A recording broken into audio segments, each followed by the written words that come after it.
오래전에 쓰인 책이지만 지금도 베스트셀러 중에 하나인 그리스도를 본받아의 작가, 또 독일의 영성가 토마스 아 캠피스는 사탄의 시험으로부터 자유로울 만큼 거룩한 곳은 아무데도 없다, 이런 말을 저서에서 하고 있습니다. 그렇게 얘기하면서 사탄은 어느 누구를 막론하고 어떤 환경에서든지 침범하여서 무너뜨리기 때문에 항상 깨어서 기도하는 그런 습관을 들여야 한다고 자신의 저서를 통해서 우리에게 권면해 주고 있습니다. 마태복음 4장에 보면 예수님은 공생을 시작하면서부터 마귀의 시험을 받게 됩니다. 마귀는 하나님의 아들인 예수님까지도 광야로 이끌어내어서 육신의 정욕, 안목의 정욕, 이생의 자랑으로 유혹했지만, 그러나 예수님은 아담과는 달리 사탄아 물러가라 하시면서 말씀으로 물리친 것을 보게 됩니다. 여러분, 우리가 살고 있는 지금도 악한 마귀는 아담에게 했던 것처럼 하나님의 자녀된 우리에게 여러 가지 모양으로 미혹하고 있는 이때에 우리도 예수님처럼 말씀의 권능에 힘입어서 담대히 명령해야 할 것입니다. 사탄아 물러가라, 우리의 외침이며 우리의 신앙 고백이 되기를 바랍니다. 사도 베드로는 이 같은 내용을 베드로전서 5장 8절에서 이렇게 권면합니다. 근신하라, 깨어라, 너희 대적 마귀가 우는 사자같이 두루다니며 삼킬 자를 찾나니 너희는 믿음을 굳게 하여 저를 대적하라. 이는 세상에 있는 너희 형제들도 동일한 고난을 당하는 줄을 알미라고 했습니다. 베드로는 아마도 오늘 본문인 이 겟세마네 동산에서 있었던 일을 교훈 삼아서 이 말씀을 기록하지 않았나, 그렇게 생각을 해보게 됩니다. 왜냐하면 예수님이 기도하실 때 3번씩이나 졸다가 주님께 책망받고 주님을 볼 때 어떤 말을 해야 될까 참으로 할 말을 잃어버린 그러한 낭패를 베드로는 이 겟세마네 동산에서 당했던 것입니다. 그때의 부끄러움이 아마 마음속에 깊이 새겨져서 자신은 그 후손들, 신앙의 후배되는 저희들에게 그렇게 권면한 것입니다. 마귀가 우는 사자처럼 두루 다니며 삼킬 자를 찾는 이때에 우리는 근신하고 깨어 있어야 한다고 권면했던 것이 아마 자신이 교훈 삼았던 내용을 그렇게 고백한 것일 것입니다. 여러분, 오늘 우리에게도 주님은 다시 말씀하고 계십니다. 시험에 들지 않게 깨어 있어 기도하라. 그리고 감사하게도 우리의 연약함을 잘 아시는 주님은 이렇게 위로해 주십니다. 마음에는 온유로되 육신이 약하도다. 위로가 되십니까? 예, 뒤에 것을 좋아할 것이 아니고 앞의 내용을 좋아하면 좋겠습니다. 저도 이 말씀을 묵상하면서 한 절 안에 있어서 참 은혜가 된다. 그런데 깨어 기도하라, 그것보다 너희 마음이 약하고 또 육신이 약하도다 하는 것에 조금은 저도 안위를 해보았습니다. 그래도 마음만은 늘 변함없는 믿음으로 주님께 간구하여 도우심과 구원의 은총을 바라는 우리 모두 되기를 축복합니다.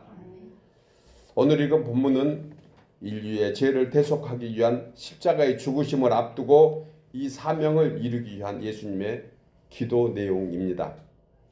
이 사건은 참으로 중요한 역사이기 때문에 공관복음 3곳에서 마태, 마가, 누가가 공이 다 기록하고 있는 말씀입니다. 그만큼 중요한 대목이며 예수님께서 인간의 몸을 입고 인류를 구원하기 위한 대명제이고 그야말로 클라이막스에 이르는 그러한 사건인 것을 우리에게 보여주고 있습니다. 저는 사순절을 맞이하면서 예수님께서 하신 겟세마네 기도를 더 깊이 묵상해보고 또 주님이 하신 기도와 또한 연약한 제자들에게 하신 말씀을 통해서 오늘 하나님을 예배하는 우리에게도 각자에게 분명한 은혜가 있음을 믿고 우리 함께 3가지로 은혜를 나누려고 합니다. 첫째로 예수님의 겟세마네 기도는 우리의 죄를 대속하시기 위한 구원의 역사입니다. 우리 나누어 읽겠습니다. 예수님의 겟세마네 기도는 우리의 죄를 대속하시기 위한 구원의 역사입니다. 본문 34절이 그렇게 말씀합니다. 말씀하시되 내 마음이 심히 고민하여 죽게 되었으니 너희는 여기 머물러 깨어 있으라 하시고, 이 말씀을 해석하는 여러 가지 주석가들 내용을 저는 많이 살펴보았습니다. 그런데 많은 주석가들이 예수님의 인성에 대한 내용을 더 많이 터치하고 있습니다. 예수님도 인간의 연약한 몸을 입고 계시기 때문에 죽음을 앞두시고 번민하고 고뇌하는 그러한 예수님의 인성이다. 그래서 예수님은 사람으로 오셔서 죽는 것이 두려웠던 것이다 라고 해석합니다. 여러분 어떻습니까? 과연 그럴까 하는 생각을 저는 거듭거듭 해봅니다. 이 본문을 읽을 때마다 마태, 마가, 누가 공이 써진 내용을 읽을 때마다 똑같은 동일한 생각을 합니다. 이 같은 해석에는 인본주의적 사고관이 담겨 있다는 생각이 저의 생각입니다. 사실 연약한 인간의 편에서 보면 충분히 그럴 수가 있습니다. 그런데 비록 육신을 입고 계시지만 예수님은 하나님이십니다. 신이십니다. 그래서 하나님의 관점에서 보면 다른 더 깊은 의미가 있다는 것을 우리는 생각할 수가 있는 것입니다. 여러분, 하나님께서 독생자 예수 그리스도를 이 땅에 보내심은 죄로 말미암아 심판받아 죽을 수밖에 없는 인류를 구원하시기 위한 그야말로 위대한 프로젝트입니다. 이미 오래전부터, 창세 전부터 그렇게 계획하셨다고 성경은 얘기하고 있습니다. 창세 이후에 아담의 범죄가 시작되고, 그리고 아담의 불순종으로 타락한 인류를 구원하기 위한 그 프로젝트, 시기적으로 보면 거의 6천년에 걸치는 그러한 역사적인 프로젝트를 우리 주님이 계획하고 계시고 또한 이르실 시점에서 하고 계시는데, 죽기 싫다, 죽음이 두렵다라고 주님이 말씀하고 계시는 것, 그것은 저의 생각에서는, 저의 신앙에서는 아니라고 생각하는 것입니다. 가장 절정에 달아있는 이 순간에 주님은 죽기 싫다고 아버지께 기도하셨을까요? 이제 이 밤만 지나면 육신의 고통과는 비교할 수 없는 하나님의 영광의 역사, 부활의 영광이 기다리고 있는데 주님이 그렇게 연약한 모습으로 죽기 싫다고 하셨을까? 여러분은 어떻게 생각하십니까? 한번 기회가 되면 여러 다른 해석자들, 주석가들의 내용을 한번 찾아보십시오. 그런데 그들은 대부분 예수님의 인성에 포커스를 두다 보니 죽기 싫다고 우리 아버지 하나님께 기도하고 있다고 해석하는 그러한 해석가들이 많다는 거예요. 가능하다면 저의 해석에 공감하시기를 주의 이름으로 축복합니다. 그런 주님은 아니십니다. 그런 하나님은 아니십니다. 이미 오래전부터 그렇게 알고 계셨고, 주님은 오셔서 하셨던 말씀이 나는 죽기 위해서 왔다고 제자들에게 여러 번 말씀하셨던 것을 우리는 잘 알고 있습니다. 예수님께서 고민하신 것은 단순히 육신의 고통이 염려되어서 고민하신 것이 아니라 온 인류의 죄가 얼마나 무겁고 무서운지에 대한 얘기를 하고 있는 것입니다. 우리의 죄가 얼마나 무거운가, 얼마나 무서운가, 그리고 저 십자가에 매달리는 순간 하나님과 단절되는 것이 두려웠던 것입니다. 달리 표현하면 죄는 하나님과 단절되는 것임을 알고 계셨던 것입니다. 이것이 성경이 말씀하신 영적 죽음을 의미합니다. 그래서 지금 주님이 심히 고민하신 것은 인류의 죄로 말미암아 하나님 아버지와 멀어지는 것, 단절되는 것, 연합되지 못한 것이 두려웠던 것입니다. 여러분, 죄는 하나님과 멀어지게 되는 고통이며 아픔이며 죽음이라는 사실을 우리는 거듭 생각해야 합니다. 그래서 사람이 죽는 것은 죄인이기 때문에 그 죄값으로 죽는 것입니다. 성경은 죄의 삭은 사망이라 일러주고 있는 것을 보게 됩니다. 우리는 어떻습니까?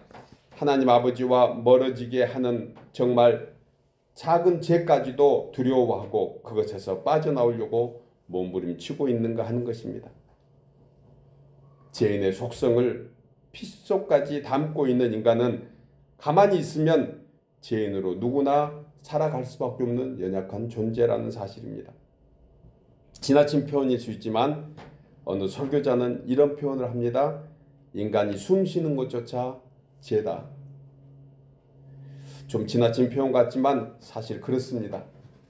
인간은 인간의 존재 자체가 죄로 말미암은 그러한 연약한 존재인 것을 우리는 고백하지 않을 수가 없습니다.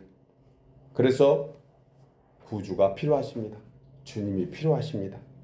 인류에게 죄가 들어오기 전에 자유의지가 있었다고 얘기합니다. 여러분, 그때의 자유의지는 가만히 있어도 하나님의 영광을 위해서 사는 자유의지였습니다.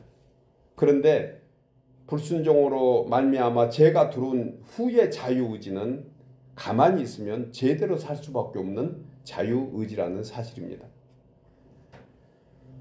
그러므로 로마서 6장 12절에서 사도 바울은 이렇게 우리에게 말씀해 주고 있습니다.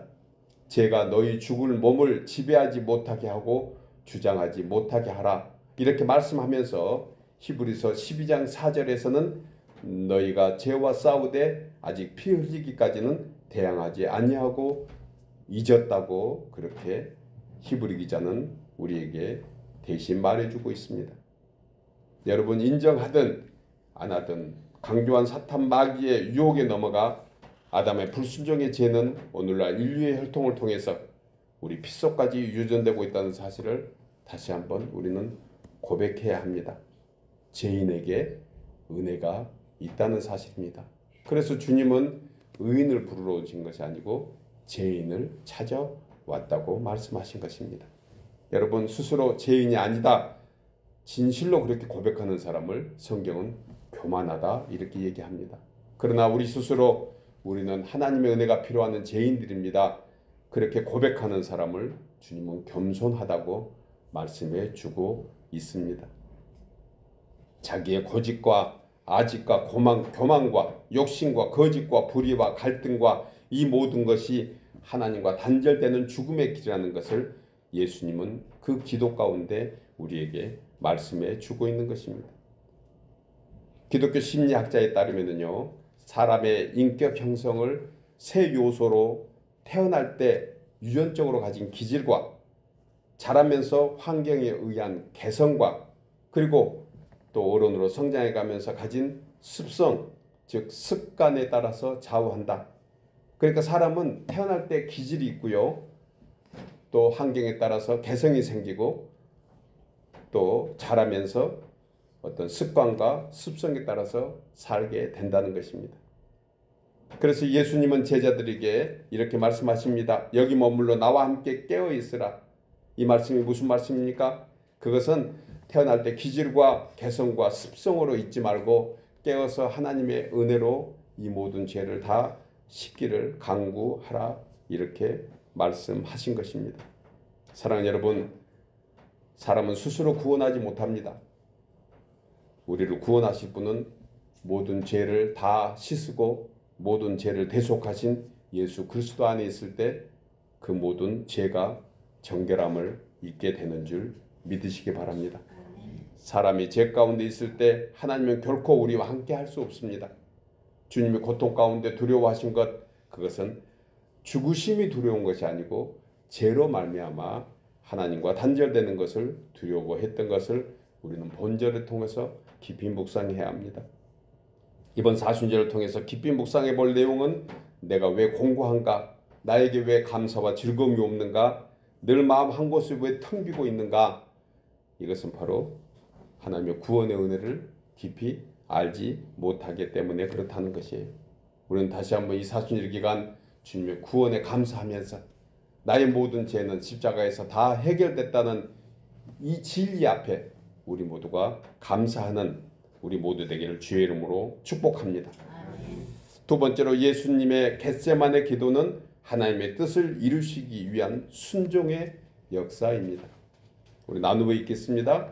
예수님의 겟세마네 기도는 하나님의 뜻을 이루시기 위한 순종의 역사입니다. 처음 대지에서는 구원의 역사였고 지금은 순종의 역사를 본문이 얘기해주고 있습니다.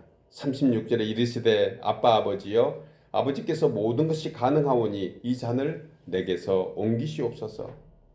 그러나 너무 중요한 말씀하시죠. 그러나 나의 원대로 마시옵고 아버지의 원대로 하옵소서. 이 내용을 마태복음 26장 42절에서는 다시 두 번째 나아가 기도하여 이르시되 내 아버지여 만일 내가 마시지 않고는 이 잔을 내게서 지나갈 수 없거든 아버지의 원대로 되기를 원하나이다. 예수님은 이 기도를 3번 하셨다고 했습니다. 이것은 단순히 숫자적인 하나 둘 셋을 얘기하는 것이 아닙니다. 목숨을 건 간절한 기도였고 완전한 기도였음을 우리에게 얘기하고 있습니다. 여러분, 죄인된 우리가 하나님의 말씀에 순종하지 않고서는 주의 뜻대로 원하신 대로 결코 우리는 살아갈 수 없습니다. 내 생각대로 내 원대로 하는 자는 결코 하나님의 뜻을 이룰 수 없다는 것입니다. 결국 하나님 안에서 예수님의 순종의 기도가 인류를 구원하신 것처럼 우리도 하나님의 뜻을 이루기 위해서는 내 원대로 마옵시고 아버지의 원대로 우리를 인도하소서. 이 기도가 하나님 안에 온전한 기도가 될 것입니다. 예수님의 간절한 기도는 내 아버지여 만일 할만하시거든 이 잔을 내게서 지나가게 하옵소서. 그러나 나의 원대로 마옵시고 아버지의 원대로 하옵소서. 이 얼마나 아름다운 고백입니까? 우리의 신앙이기를 바랍니다. 기도 내용은 은혜롭지만 예수님의 마음이 정말 성도된 우리에게 소중한 울림이 될 수밖에 없습니다. 내가 죽어지고 하나님 아버지께서 영광을 받으신다면 우리는 날마다 죽어야 합니다. 그래야지 새 삶을 살 수 있습니다. 씻겨도 벗겨도 그 안에 늘 똑같은 것이 나오는 우리의 연약한 모습들을 우리는 매일 고백하면서 씻김을 받아야 하는 것입니다. 여러분, 이 고백이 우리의 신앙 고백 되기를 다시 한번 간절히 소원해 봅니다. 이 죽어짐은 다른 말로 표현하면 순종입니다. 그래서 우리의 신앙 고백은 거창한 기도가 아니고 진실로 마음을 다해 주 앞에서 첫째도 순종하고 두 번째도 순종하고 세 번째도 순종하는 것이 하나님의 뜻을 이루어가는 것입니다. 그러므로 내 원대로 마시옵고 하나님의 뜻을 이루기 위한 순종으로 나가게 하옵소서. 이 사순절 우리가 기도할 때 이와 같은 기도가 우리의 기도가 되어야 합니다. 마태와 같은 내용을 기록한 누가는 누가복음 22장 44절에서 예수께서 힘쓰고 애써 더욱 간절히 기도하시니 땀이 땅에 떨어지는 핏방울 같이 되더라. 그렇게 간절한 기도가 하나님 앞에 순종함을 나갈 수 있는 결단으로 된다는 것입니다. 주님의 간절한 기도는 인류의 죄를 대속하기 위하여 십자가에서 죽으시는 것이었습니다. 이 안타까운 마음을 오히려 하나님께서 더 안타까워 하셨을 것입니다. 사랑하시는 독생자를 대속의 제물로 내어주어야 되는 아픔과 고통은 골고다 십자가에 매달려 운명하실 때 예수님은 하나님 아버지와 분리되고 하늘은 먹구름으로 강한 비바람이 불었고 그리고 땅은 흔들리고 갈라지면서 하늘 아버지의 애통하신 마음을 대신 표현해 준 것입니다. 여러분, 하나님 아버지의 뜻을 이루기 위한 주님이 하셨던 이러한 간절한 기도, 그 기도는 순종의 기도였습니다. 마태는 이 같은 간절한 기도를 3번 했다고 했습니다. 숫자적으로 3번은 온전함을 의미합니다. 끊임없이 우리도 주님의 순종함을 기도로 결단해야 합니다. 주님, 나에게 필요한 것이 이거지만 혹시 그것이 이루어지지 않더라도 주님의 뜻이 이루어지게 하옵소서. 이러한 기도는 이 사순절에 정말 주님이 기뻐 받으시는 기도일 것입니다. 그러므로 주님의 기도는 아버지의 뜻을 이루기 위한 순종의 기도였음을 다시 한번 우리는 깊이 묵상해야 합니다. 이 간절함이 얼마나 강했으면 땀이 땅에 떨어지는 핏방울 같았겠습니까? 의학자들은 이 현상을 혈안증이라고 그렇게 표현합니다. 사람이 정말 절박한 상태가 되면 땀샘에 모세혈관이 파괴되어서 그 땀을 통해 피가 섞여 나온다는 것입니다.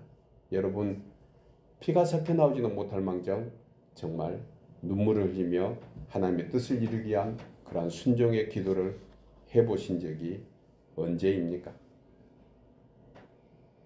여러분, 하나님의 은혜가 절실하면 정말 온몸에 땀이 적실 정도로 기도하게 됩니다.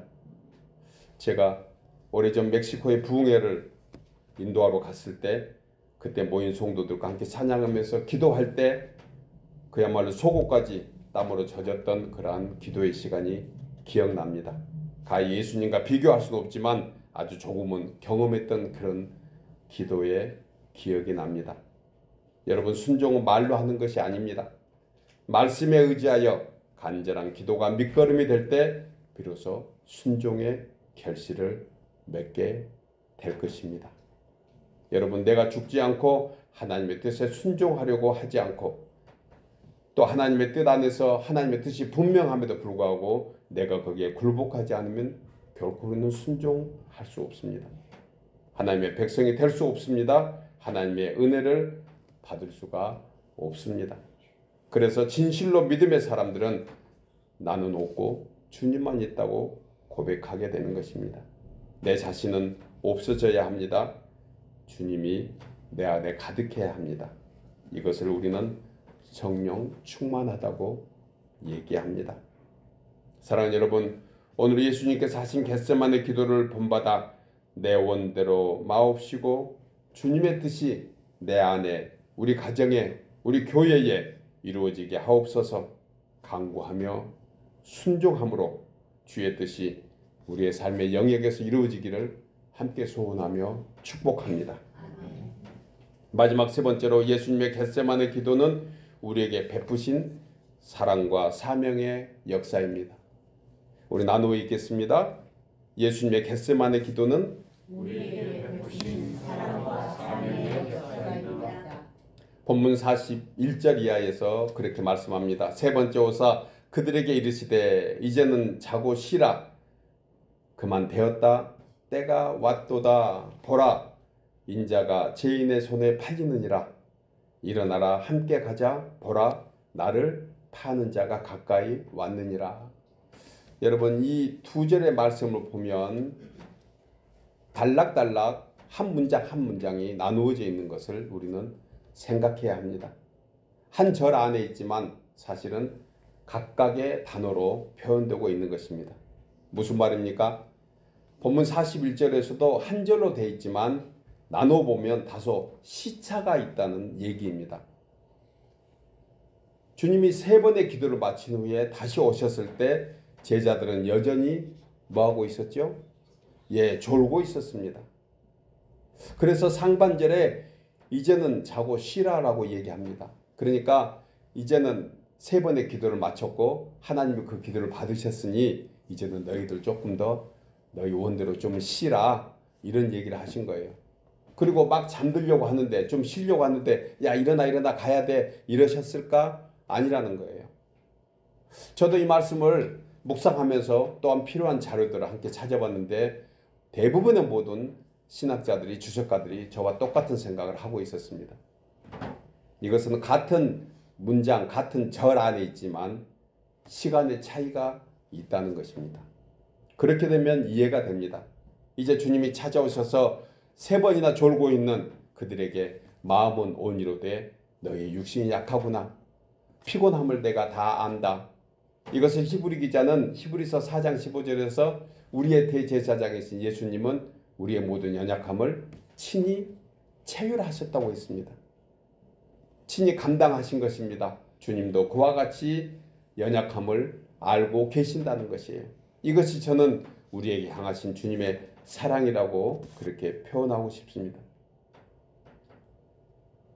상반절에 이제는 자고 쉬라 하셨고, 그리고 얼마인지는 몰라도 제자자장들과 함께 배신한 가룟 유다가 가까이 오신 것을 아시고 이제 다시 한번 주님이 한참 후에 말씀하신 것입니다. 그만 되었다 하시고 42절에 일어나라 함께 가자고 말씀하신 것입니다.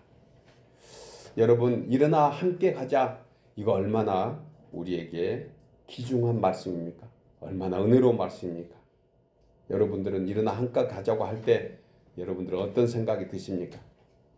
오늘 말씀을 듣고 나서 기회 될 때 다시 한번 본 말씀들을 살펴보십시오. 이 말씀은 정말 하나님 우리에게 해주시는 최고의 축복의 말씀인 것을 알게 됩니다. 왜냐하면 우리가 연약하고 부족함에도 불구하고 그 하나님께서 우리와 함께 손잡고 가기를 원하고 계신다는 거예요. 저는 이것을 두 가지 다 포함하고 있는 메시지로 봤습니다. 우리 하나님의 사랑과 우리에게 주시는 사명이라는 사실이에요.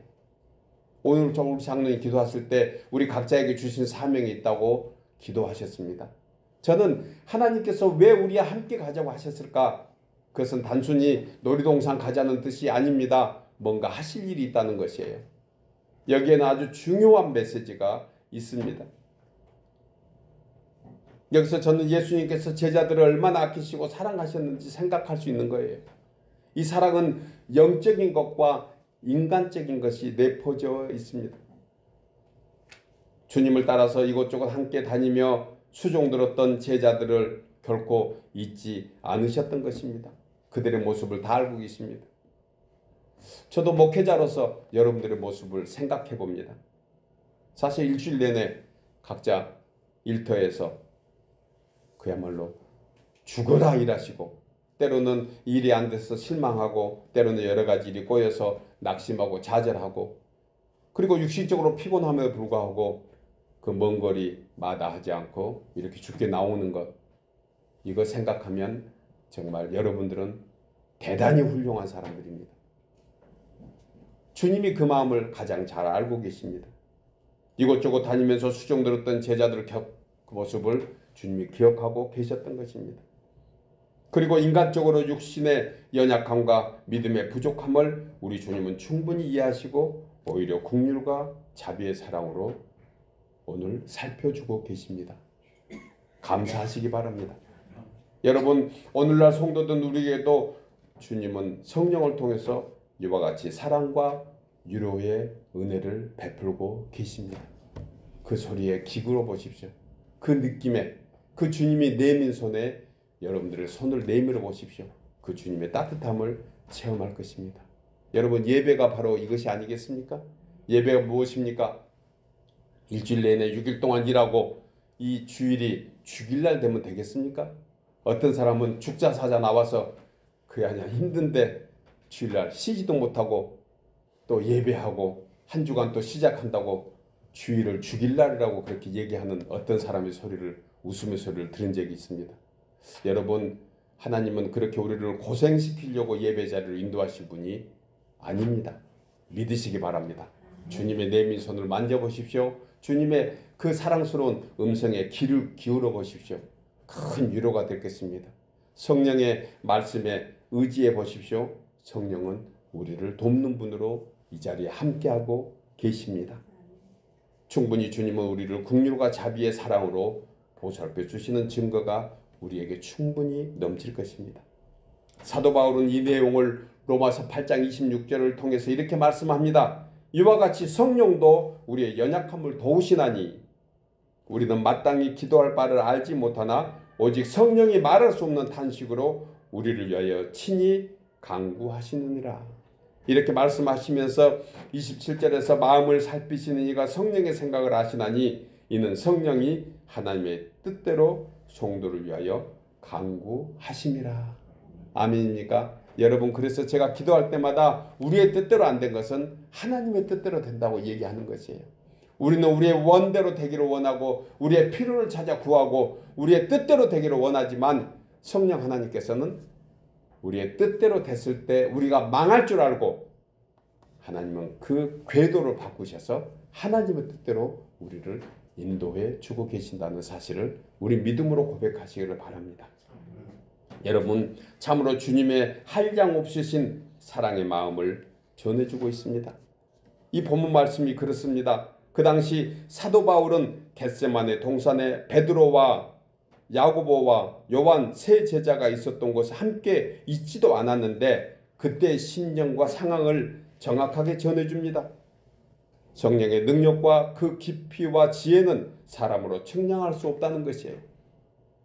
사도 바울이 그래서 로마서 교인들에게 그렇게 담대히 얘기하는 것입니다. 우리는 마땅히 빌 바를 알지 못하나 성령께서 단식함으로 도우신다.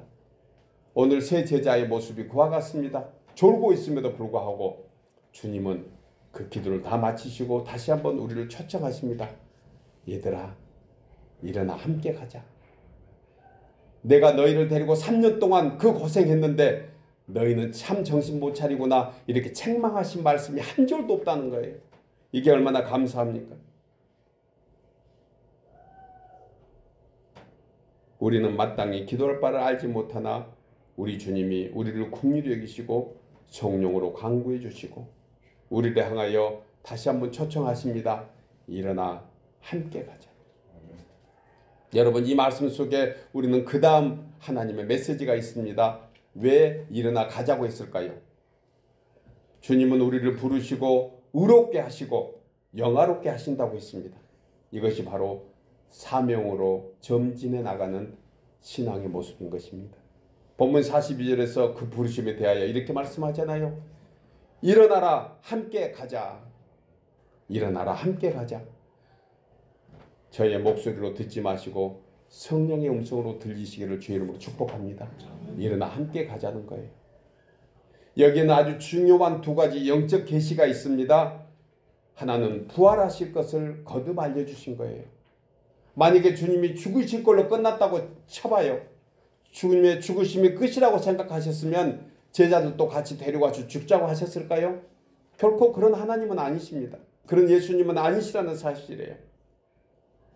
조금 지나면 이제 우리에게 부활의 새 생명으로 모든 것에 완전한 하나님의 자녀로 살게 될 것을 말씀하신 그런 계시가 있는 것입니다. 그래서 같이 가자고 하신 거예요. 주님과 함께 부활 소망으로 사는 것에게 영원히 함께 하시겠다는 것입니다. 그리고 이 땅에 사는 날 동안 그 십자가의 증인으로 부활의 증인으로 복음의 사명자로 우리에게 살아갈 것을 기대하고 계셨던 거예요. 여러분, 만약 이 두 가지가 없었다면 주님의 제자들에게 일어나 함께 가자 이렇게 하시지 않았을 것입니다. 이제 곧 자신이 잡혀서 죽게 될 것을 알고 계시고 그리고 그 후자에 이미 자신을 잡으려고 왔다는 그러한 말씀을 하시는데 같이 가자고 하시겠어요? 나는 가서 죽을 테니 너희들은 빨리 도망가라 하지 않겠습니까? 여러분, 만약에 우리의 친구와 아니면 우리의 자녀들과 어떤 이런 상황 속에 있다 하면 내가 대신 죽을 테니 너희는 빨리 도망가라 하지 않겠어요? 그런데 주님은 뭐라고 얘기하십니까? 일어나 함께 가자고 하신 거예요. 저는 이 말씀을 묵상하면서 정말 놀라운 메시지구나. 우리 주님은 다시 사실 것을 아시고 그리고 우리가 사는 동안 주님의 뜻을 우리에게 맡겨두셨다는 것입니다. 사도 요한은 요한일서 4장 17절에서 이로써 사랑이 우리 안에 온전히 이루어진 것은 우리로 심판날에 담대함을 가지게 하려 함이니 주께서 그러하신과 같이 우리도 이 세상에서 그러하니라. 그러므로 우리는 이 사랑을 받아 사랑의 사신으로 사랑의 주님의 뜻을 전하며 주님의 부활을 전하는 그러한 증인으로 살 것을 우리에게 소망하신 거예요. 우리 장로님 기도하실 때 그 기도가 다시 한번 제 생각이 납니다. 우리의 모습이 다른 것처럼 하나님께서 우리 각자의 신앙에 따라서 모두에게 합당한 사명을 주셨다는 거예요. 교회의 크고 작음이 문제가 아닙니다. 하나님은 분명히 5달란트, 2달란트, 1달란트를 다 맡겨주셨습니다. 이제 우리가 할 수 있는 것은 그 달란트에 감사하면서 힘과 정성과 뜻을 다해서 주의 뜻을 이루어가는 것입니다. 길을 잃었으면 기도해 보십시오. 성령께서 알려주실 것입니다. 어떤 기도가 하나님이 기뻐하시는 기도가 아니고 어떤 결단이, 어떤 순종이 하나님을 기쁘게 하신다는 사실을 알게 하실 것입니다. 우리 모두가 감당할 사명의 모든 공통점은 사랑으로 해야 합니다. 사랑으로 하라. 하나님은 사랑이시라. 이로써 하나님의 뜻을 알 수 있다고 했습니다. 사랑하는 여러분, 성도는 부활신앙으로 사는 사람입니다. 주님과 함께 죽고 주님과 함께 살고 있는 사람입니다. 그리고 그 사랑의 주님이 이제 다시 한번 우리를 초청합니다. 일어나라, 함께 가자. 아가서 2장 10절을 통해서 나의 사랑, 내 오뿐사야, 일어나 함께 가자. 거듭거듭 말씀하십니다. 이 부르심에 아멘하여 우리가 사는 날 동안 주님의 증인으로, 주님의 사명자로 우리 모두가 주 앞에 구원에 감사하며 순종하고 그리고 사명에 더욱더 깨어서 주님과 함께 살아가는 우리 모두 되기를 주의 이름으로 축복합니다. 아멘.